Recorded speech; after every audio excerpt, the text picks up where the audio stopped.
Good morning, everyone. Happy Monday, and welcome back to another episode of the Money Garden. My name is Liz Todorovic, and today we'll talk about a Roth IRA versus a traditional IRA, and what are some of the differences, what are the similarities, and what are some of the things we need to keep in mind. So, with that said, I'm just gonna get started, dive into it. So right here to my left, you should see a sheet where I put it together, all the differences and the similarities, and we're going to go down the list of what are some of the things that are important to know, and then what is that eligibility requirement. So the first column, you're going to see the specific topic of specific either differences or similarities between a Roth versus a traditional IRA, and then the second column talks about the Roth IRA, and then the third column talks about the traditional IRA. And as you can see up on top, it's very important that we remember that these are specifically for the year 2019. What's important to know that the IRS changes slightly the rules, not on all these points, but on some of the points they change the rules from year to year. For example, such as like the maximum we can contribute to a Roth IRA for this year, for 2019, is $6,000, which if you would divide it by 12 months, it would come out to $500 a month. The maximum last year, that was $5,500. So that's just an example of how these things change year to year. So it is very important that when we mention these different eligibility requirements, we always specify the year in which we're talking about. So in this particular case, these apply to the year 2019. So then let's get started, shall we? I'm gonna start going down the list for you guys. So we're talking about a Roth IRA versus a traditional IRA. What are the differences? We are talking about year 2019. So the first item talks about income limit, or this refers to specifically your modified adjusted gross income. What that means, your accountant or the person who prepares your taxes every year, they should be able to explain to you in more detail what the difference is if you don't know the difference. So I'm not going to go into that explanation right now. But income limit, how much can we contribute to each of these accounts a year based on IRS rules? It's with respect to your modified adjusted gross income. In order to qualify for a Roth IRA, you cannot make more than $137,000 a year as a single individual. This was raised actually from last year's. And if you are filing jointly with a spouse, then it cannot be more than $203,000 a year for a Roth IRA. However, for a traditional IRA, there is no income limit if no retirement plan is at work. So what does that mean? If you don't have another 401k or any other mode to save for a specifically qualified retirement account, then you can have an IRA, and there is practically no limit how much money you can put into it. Now, however, otherwise it is $74,000 if you're a single person, or $123,000 if you're joint, if you have any other retirement plan at work. So category number 2, is there an age limit? To contribute to a Roth IRA, you have to be 18 years or over. For traditional IRA is the same way, 18 years or over. However, the one item to remember, if you have a traditional IRA, you have to start having withdrawals before you're 70 and a half.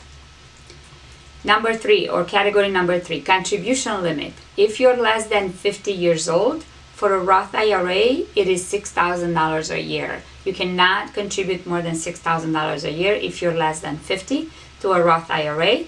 However, for a traditional IRA, is the same thing, $6,000 a year. If you contribution limit, if you're over 50 in a Roth IRA or traditional IRA, the IRS allows you an extra $1,000, what they call it a catch-up amount. So you are eligible for $7,000. Contribution for whether is it before tax or after tax, for a Roth IRA, it will always be after tax. So you're basically contributing to a Roth IRA with already taxed income, otherwise known as discretionary income. versus in a traditional IRA, it would be pre-tax. So you take your money out of your income. So let's say if you're making $100 a year, of course everybody's making more than that, but I'm just using numbers for the sake of explaining the concept. If you're making $100 a year and you decide I'm going to take $10 out of my 100 and put it in a retirement account, then basically the IRS says, okay, you don't have to pay taxes on all 100 this year. You're only going to be taxed for 90, and that time you can contribute to your IRA. Withdrawal rules or distribution rules. It's age 59 and a half rule. For a Roth IRA, you can take stuff, or a regular IRA, it's pretty much the same. You cannot touch this until you're 59 and a half. If you do, you can. However, you are going to be subject to a 10% penalty plus tax of whatever tax bracket you fall into for that particular year. Money withdrawn after 59 and a half from the Roth IRA, it's tax-free. So that's really one of the biggest advantages of having a Roth IRA if you qualify. It's highly, highly recommended because you get to grow your money, invest and grow your money tax-free. You never have to pay taxes on that growth again, versus on a traditional IRA, at contribution, you have to start paying your taxes, because remember, when you put your contribution in, you didn't pay taxes up front, so you do have to pay taxes on the back end. Qualified distributions. So what's a qualified versus non-qualified for a Roth IRA? Yes. For a traditional IRA, it's no. Now, what is the differences between qualified and non-qualified? You can go to Investopedia and read up on it a lot more, because I don't want to go into it right now. We don't have that kind of time. The engine investment allowance. So basically, the IRA or Roth IRA is kind of like your vehicle, right? Of where am I putting my money in. Now, how fast this vehicle goes or how slow, it depends on the funds and the investments that you pick. That you can pick in either one, in either Roth or a regular IRA. You can pick all the different kind of funds. And there are all kinds of lot. Mutual funds, low risk, moderate risk, high risk, indexed annuities. These are all engines, or these are all investment accounts or funds that you can pick, and they can both go for both a Roth IRA or regular IRA. Conversions allowed. For the Roth IRA, no other conversions allowed, but if you have a regular IRA, yes, you can actually convert that into a Roth IRA. That's another conversation again of how and how can that be done. But legally, there are ways, what we call, you can convert a regular IRA to a Roth IRA. Multiple accounts. You can have multiple accounts on both cases. You can have as many as you want. Again, the thing to remember is, as long as combined or collectively you don't exceed the eligibility requirements for maximum contribution. Consolidate accounts, yes, you can do that too. Is that a minimum investment? So usually it's a $25 a month, and these are not because of the account itself has this minimum, but the investment funds on average will have a minimum that you can start an investment fund. That's on average is $25 a month. Can you open an account with life license only? So this is generally only specifically for agents goes. For regular people, it's not relevant, so I'm not going to talk about this much.